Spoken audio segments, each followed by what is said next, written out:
Look, it could be 1995 all over again if Republicans make good on a threat to shut down the federal government. Joy! And that battle is looming because the government is expected to run out of money early next year if the debt ceiling isn't lifted. Here's what Republican Congressman-elect Alan Nunnally said on a radio show this week. Are you willing to participate in a shutdown of the federal government if that's the only way to get the president to come to the table? Yeah. You know, if the Republicans learned anything from the post-94 election, it's what we said earlier. The people of America do not want us to go to Washington and start acting like the Democrats we replaced. So, shutdown is entirely possible, and if that wasn't aggressive enough, Republicans are also promising to investigate the Obama administration and the Democrats over and over again once they take over the House in January. Here's what the ranking Republican on the Government Oversight Committee, Darrell Issa, told Politico this week. Quote, I want 7 hearings a week times 40 weeks. Well, I've done the math on that. That's 280 hearings a year. Meanwhile, President Obama immediately promised he wouldn't investigate Republicans when he first came into office. How's that working out for him? All right, now to help me discuss these issues, David Weigel is a political reporter with Slate. He's also an MSNBC contributor. He's here. Also, Christina Bellantoni. She's an associate politics director at CQ Roll Call. Welcome, both of you. Thanks. Christina, let me start with you.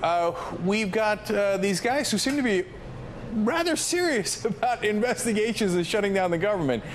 Is that stuff really going to happen, or are they huffing and puffing? Well, the government shutdown is a really, really fascinating story. You had months ago, this was sort of starting to brew when you had Dick Morris, well-known Republican pollster who used to work for Bill Clinton and has since changed sides, saying that not only would Republicans try and shut down the government, but that they would succeed this time, that they learned the lessons from what happened after they won back control in 1995, 1996. So this is something they've been predicting for a while. And when you look at some of these new members, they are in a very tough position. Voting to raise that debt ceiling is sort of against all of the things that they sort of campaigned on with that Tea Party mantle. So it's going to be a real big showdown. That's my prediction. Hey, Christina, do you have any sense of what lesson they learned? I mean, that seemed to have backfired on them back then. What are they going to do differently? I think that they're going to continue to stand firm. If it comes to this, I think that what some Republicans are saying is that they will take it all the way and let the government be shut down as long as possible. Now, I would agree with you that it did not seem to work out very well for them, and that's why, it's fun to talk about these politics. Well, David, then we got to go to Obama's reaction because, of course, it didn't work the last time, partly because Bill Clinton stood his ground. Are you convinced Obama's going to do the same? Well, it depends what the shutdown would be about. When we started having this discussion, Newt Gingrich, who was Speaker and was reelected Speaker after the 1996 elections, after the shutdown, he had been arguing for a while that they should shut down the government over health care and they would win. I think that's an iffy proposition. Democrats do, too, because let's remember, health care was very popular when it was first introduced. It was the months and months of wrangling over the details of health care and making parts of it unpopular that sunk the Democrats. I'll use that word. That really hurt them on health care. Right now, repeal is kind of popular in the polls. It's more popular than keeping health care as it is. But Democrats are convinced the details are popular. And if you shut down the government over, pre-existing conditions, if you shut it down over letting children stay on health care longer, up to age 26, up to these provisions that are popular, then Democrats will win. They'll grind them down. Just like in 1995, they ground down the Republicans over things like shutting down the FDA and shutting down all these services people don't even realize are part of the government. So the White House, as wimpy as they look sometimes, and maybe all the time, this is something they really think they can win if they overreach, especially if it's the debt. If it's not health care, if it's over the debt ceiling, they think that Republicans are looking at disaster here. Look, logically speaking, I think they're looking at disaster. I mean, you're going to shut down the government. Remember, if it's over health care reform, part of the reason that it's so unpopular, according to the polls, by a 2-to-1 margin, people thought it didn't do enough. So if you're going to go for that tiny sliver of people who thought it did too much, and you're going to shut down the whole government based on that, it sounds like a bad idea. But Christina, when have the Democrats ever stood their ground, I guess, since Bill Clinton? So aren't the Republicans calculating somewhat logically, well, that we could push these guys around? I mean, I think some people could say that, but I mean, you have to say that to the Senate Democrats as well. I mean, look at these votes that Harry Reid forced the Republicans on to filibuster on unemployment benefits and benefits for federal workers. So I think that you are going to see potentially it will not get to that point. But the other issue is that the internet breaks down all of the barriers on this. The fact that citizens are much more involved in their government, I think that they hold everyone to account, so they'll be paying a lot more attention than perhaps they were 15 years ago, and they may not let it happen either. All right, David, about the investigations now. Obama, when he came in, said, oh, no, I don't look backward, I only look forward. Whereas ICE is coming in and apparently saying, I'm going to look backward every single day that I'm there.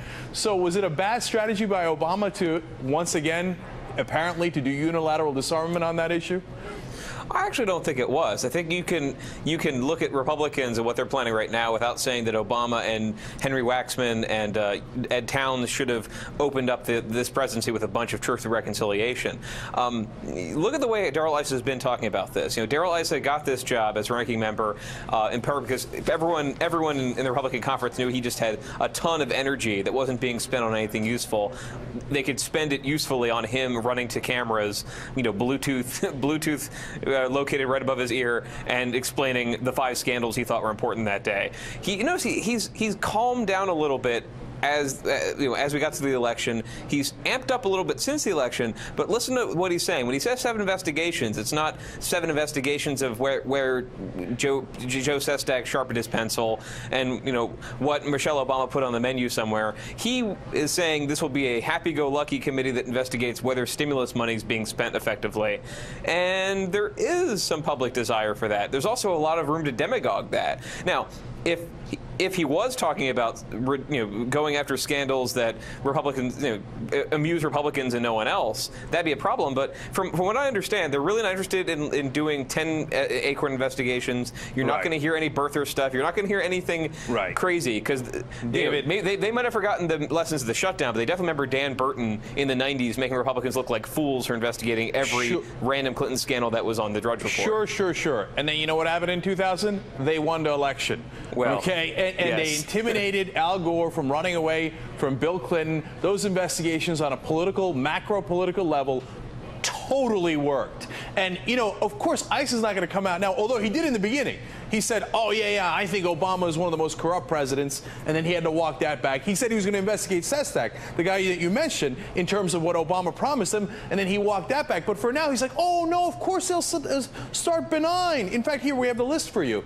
He says he's going to go after investigating the stimulus plan, the housing meltdown, the bank bailout, and presidential earmarks. Now, that sounds fine, but notice the last one, unconfirmed czars. But that's a Glenn Beck issue. That is... They've all had those czars. And once the investigations start, Christina, do you really believe that the Republicans won't get worked up and get into Christmas card lists or whatever other crazy ideas they have for investigations like they did last time? Yeah, I mean, I think that it is important to highlight that the Sestak issue, which he says he's going to be dropping. He told his spokesman told our White House reporter with Roll Call that this was an issue that would be looked at as a partisan witch hunt, even though this was something Darrell Issa said was an impeachable offense several months back. Yeah. But the other issue is that it's not really about the outcome of the investigation. It's about the hearings. What can you get on television? What sort of witnesses can you call? And that's why the Sestak matter could have been potentially very big. He said that this was a major issue. He could have called former President Bill Clinton, who made the overtures to Congressman Sestak, but that's not happening. So I think that if you look at some of the specific things he's looking at, allowing inspectors general to have a little bit more power within the agencies that they oversee, I mean, those are things that potentially people can get behind. But again, it's all about what sort of treatment these witnesses get in hearings and how much they're tried to fan the flames. Right, guys, I've seen this movie before. When they started the Clinton hearings, they were like, oh, no, we're just looking into government matters, etc. Oh, how did Monica Lewinsky wind up here? Well, what could we do? Golly gee willikers, that's where it wound up. You think they're not going to do that to Obama? David, really? You think they're not going to do that to Obama? Republicans. Well, they're not going to investigate Monica Lewinsky again. I can confirm that. You know what? I'm not even sure about that. No, but they are aware that this could spiral out of control, and they're aware they've got incoming members. Alan Nunley hasn't talked about this, but they've got members who are not cocktail partied and trained in the ways of Washington who are going to go overboard. They've got guys like Steve King and Louis Gohmert who've been playing to the Tea Party more than been playing to anyone else in the media or to voters, frankly. And they know that if they let this get out of hand, they're going to have a bunch of scandals that don't make any sense to voters and turn them on them. I mean, you mentioned 2000. There were a lot of Clinton scandals, quote unquote, in 1996, and Bill Clinton was reelected handily because he made it look like a waste of time. This is the thing. It's a delicate balance. How do we make sure this is not a waste of time? And I think they have a lot of room if they investigate the stimulus. Like, a lot of stimulus investigations are going to be kind of silly. Most of that money is being spent the right way. When we investigate where money's going, it's usually on these tiny proportions that go to bare DNA research and things of that nature. A lot of good, gains for Republicans if they focus on making the Obama government look incompetent. If they make it look like it's corrupt, because we know it's not just the Harding administration or something, then it's going to backfire, because it does backfire. People voted for Republicans because they want jobs, not for any other reason. They don't have jobs right now. They're angry about that. They voted for these guys, not because they care about Joe Sestak, not because they think Acorn is a threat to America's moral fabric and elections. And investigations. By the way, investigations cost money too. Right. Yeah. Well, of course, they're going to conveniently ignore that. And by the way, they've got nearly 50% of Republicans believing that Acorn stole the 2008 election. You think they won't go there?